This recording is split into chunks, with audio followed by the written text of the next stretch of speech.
Thought vibration, or the law of attraction in the thought world. Chapter 15.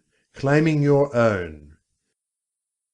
In a recent conversation I was telling a woman to pluck up courage and to reach out for a certain good thing for which she had been longing for many years, and which at last appeared to be in sight. I told her that it looked as if her desire was about to be gratified, that the law of attraction was bringing it to her. She lacked faith, and kept on repeating, "Oh, it's too good to be true, it's too good for me." She had not emerged from the worm of the dust stage, and although she was in sight of the promised land, she refused to enter it because it was too good for her. I think I succeeded in putting sufficient ginger into her to enable her to claim her own, for the last reports indicate that she is taking possession.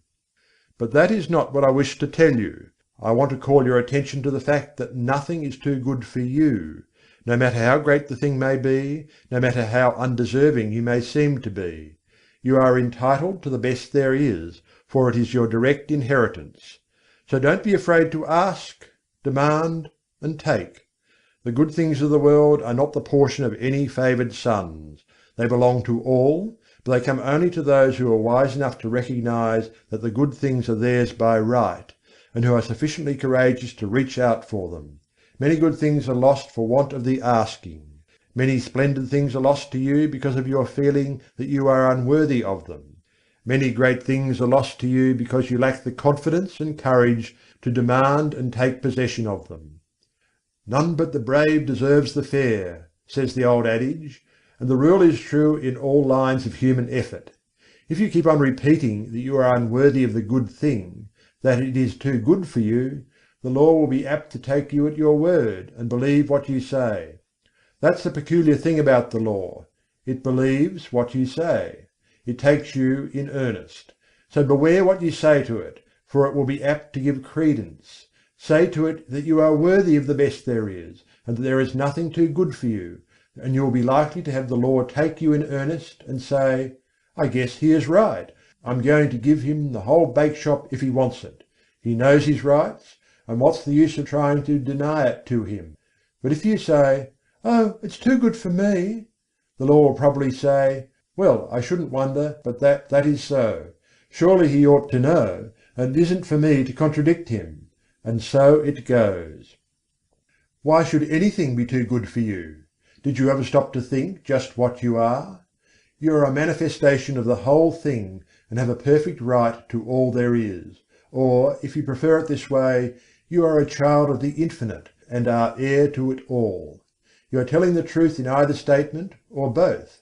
At any rate, no matter what you ask, you are merely demanding your own, and the more in earnest you are about demanding it, the more confident you are of receiving it, the more will you use in reaching out for it, the surer you will be to obtain it.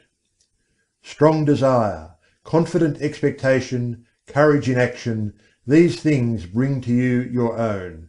But before you put these forces into effect, you must awaken to a realization that you are merely asking for your own, and not for something to which you have no right or claim. So long as there exists in your mind the last sneaking bit of doubt as to your right to the things you want, you will be setting up a resistance to the operation of the law. You may demand as vigorously as you please, but if you will lack the courage to act, if you have a lingering doubt of your right to the thing you want, if you persist in regarding the desired thing as if it belonged to another instead of to yourself, you will be placing yourself in the position of the covetous or envious man, or even in the position of the tempted thief. In such a case your mind will revolt at proceeding with the work, for it instinctively will recoil from the idea of taking what is not your own. The mind is honest. But when you realize that the best the universe holds belongs to you as a divine heir, and that there is enough for all without your robbing anyone else, then the friction is removed and the barrier broken down, and the law proceeds to do its work. I do not believe in this humble business. This meek and lowly attitude does not appeal to me. There is no sense in it at all. The idea of making a virtue of such things when man is the heir of the universe, and is entitled to whatever he needs for his growth, happiness, and satisfaction. I do not mean that one should assume a blustering and domineering attitude of mind. That is also absurd, for true strength does not so exhibit itself. The blusterer is a self-confessed weakling. He blusters to disguise his weakness. The truly strong man is calm, self-contained, and carries with him a consciousness of strength which renders unnecessary the bluster and fuss of assumed strength. But get away from this hypnotism of humility, this meek and lowly attitude. Remember the horrible example of Uriah Heep, and beware of imitating him. Throw back your head and look the world square in the face. There's nothing to be afraid of. The world is apt to be as much afraid of you as you are of it, anyway. Be a man or woman and not a crawling thing. And this applies to your mental attitude as well as to your outward demeanour. Stop this crawling in your mind. See yourself as standing erect and facing life without fear, and you will gradually grow into your ideal. There is nothing that is too good for you, not a thing. The best there is not beginning to be good enough for you, for there are still better things ahead. The best gift that the world has to offer is a mere bauble compared to the great things in the cosmos that await your coming of age. So don't be afraid to reach out for these playthings of life, these baubles of this plane of consciousness. Reach out for them, grab a whole fistful, play with them until you are tired. That's what they are made for anyway. They are made for our express use, not to look at, but to be played with, if you desire. Help yourself. There's a whole shop full of these toys awaiting your desire, demand, and taking. Don't be bashful. Don't let me hear any more of this silly talk about things being too good for you. Pshaw! You have been like the Emperor's little son, thinking that the tin soldiers and the toy drum were far too good for him, and refusing to reach out for them. But you don't find this trouble with children as a rule. They instinctively recognise that nothing is too good for them. They want all that is in sight to play with, and they seem to feel that the things are theirs by right. And that is the condition of mind that we seekers after the divine adventure must cultivate. Unless we become as little children, we cannot enter the kingdom of heaven. The things we see around us are the playthings of the kindergarten of God, playthings which we use in our game tasks. Help yourself to them, ask for them without bashfulness, demand as many as you can make use of. They are yours. And if you don't see just what you want, ask for it. There's a big reserved stock on the shelves and in the closets. Play, play, play, to your heart's content. Learn to weave mats, to build houses with the blocks, to stitch outlines on the squares, to play the game through and play it well, and demand all the proper materials for the play. Don't be bashful, there's enough to go round.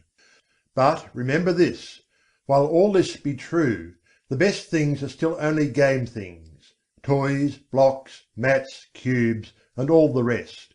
Useful, most useful for the learning of the lessons, pleasant, most pleasant with which to play, and desirable, most desirable for these purposes. Get all the fun and profit out of the use of things that is possible. Throw yourself heartily into the game and play it out. It is good. But here's the thing to remember. Never lose sight of the fact that these good things are but playthings, part of the game, and you must be perfectly willing to lay them aside when the time comes to pass into the next class, and not cry and mourn because you must leave your playthings behind you. Do not allow yourself to become unduly attached to them.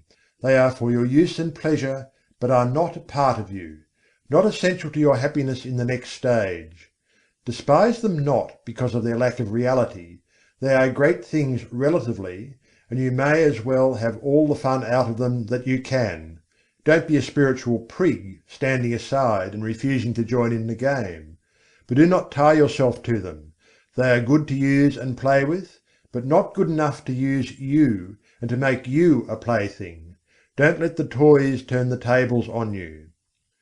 This is the difference between the master of circumstances and the slave of circumstances.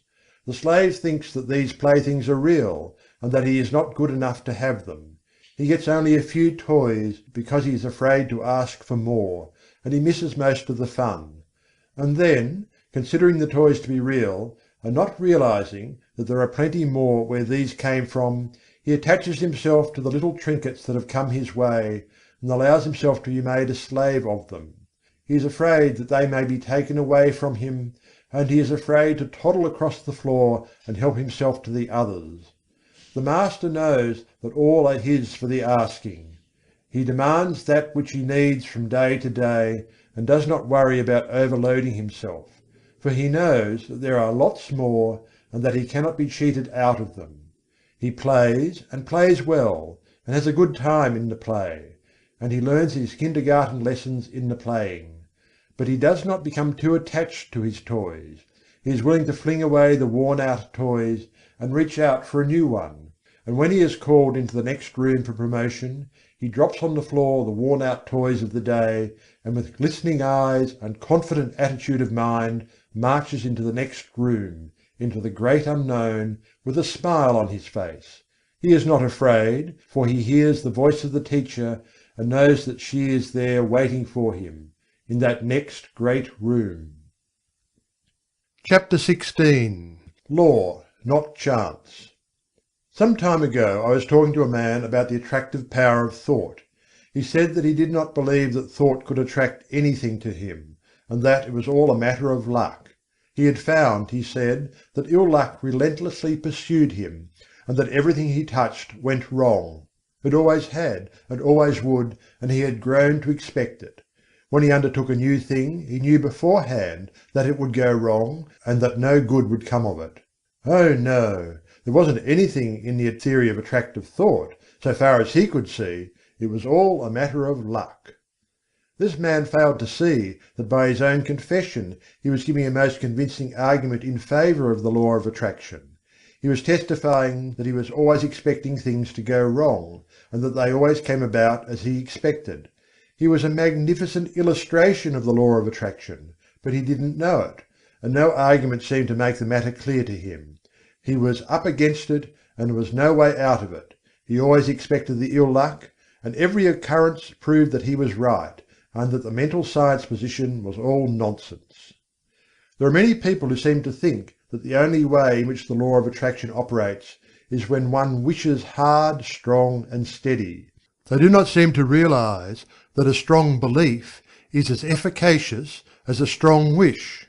The successful man believes in himself and his ultimate success, and, paying no attention to little setbacks, stumbles, tumbles and slips, presses on eagerly to the goal, believing all the time that he will get there. His views and aims may alter as he progresses, and he may change his plans or have them changed for him, but all the time he knows in his heart that he will eventually get there. He is not steadily wishing he may get there, he simply feels and believes it, and thereby sets to operation the strongest forces known in the world of thought. The man who just as steadily believes he is going to fail will invariably fail. How could he help it? There is no special miracle about it. Everything he does, thinks and says is tinctured with the thought of failure. Other people catch his spirit and fail to trust him or his ability, which occurrences he in turn sets down as but other exhibitions of his ill luck, instead of ascribing them to his belief and expectation of failure. He is suggesting failure to himself all the time, and he invariably takes on the effect of the auto-suggestion. Then, again, he, by his negative thoughts, shuts up that portion of the mind from which should come the ideas and plans conducive to success, and which do come to the man who is expecting success because he believes in it. A state of discouragement is not the one in which bright ideas come to us. It is only when we are enthused and hopeful that our minds work out the bright ideas which we may turn to account. Men instinctively feel the atmosphere of failure hovering around certain of their fellows, and on the other hand recognize something about others which leads them to say, when they hear of a temporary mishap befalling such a one, "Oh, he'll come out all right somehow. You can't down him." It is the atmosphere caused by the prevailing mental attitude.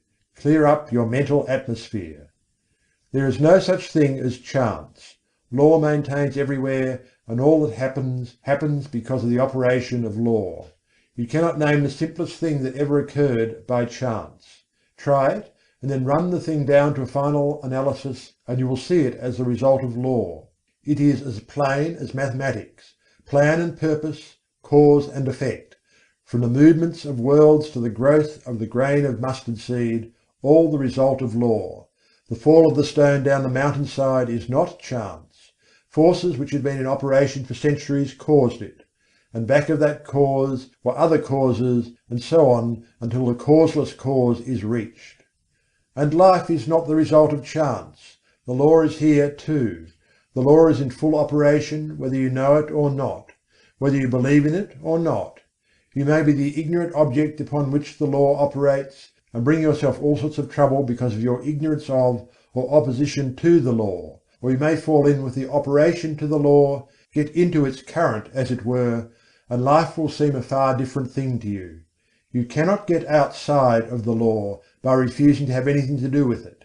You are at liberty to oppose it and produce all the friction you wish to. It doesn't hurt the law, and you may keep it up until you learn your lesson. The law of thought attraction is one name for the law, or rather for one manifestation of it. Again I say, your thoughts are real things. They go forth from you in all directions, combining with thoughts of like kind, opposing thoughts of a different character, forming combinations, going where they are attracted, flying away from thought centres opposing them. And your mind attracts the thought of others, which have been sent out by them consciously or unconsciously. But it attracts only those thoughts which are in harmony with its own. Like attracts like, and opposites repel opposites in the world of thought. If you set your mind to the keynote of courage, confidence, strength and success, you attract to yourself thoughts of like nature, people of like nature, things that fit in the mental tune. Your prevailing thought or mood determines that which is to be drawn toward you, picks out your mental bedfellow. You are today setting into motion thought currents which will in time attract toward you thoughts, people and conditions in harmony with the predominant note of your thought.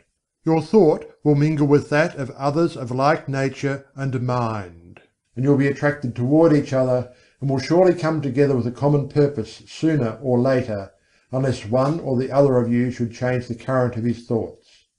Fall in with the operations of the law, make it a part of yourself, get into its currents, maintain your poise, set your mind to the keynote of courage, confidence and success. Get in touch with all the thoughts of that kind that are emanating every hour from hundreds of minds. Get the best that is to be had in the thought world. The best is there, so be satisfied with nothing less. Get into partnership with good minds. Get into the right vibrations. You must be tired of being tossed about by the operations of the law. Get into harmony with it. End of thought vibration, or the law of attraction in the thought world.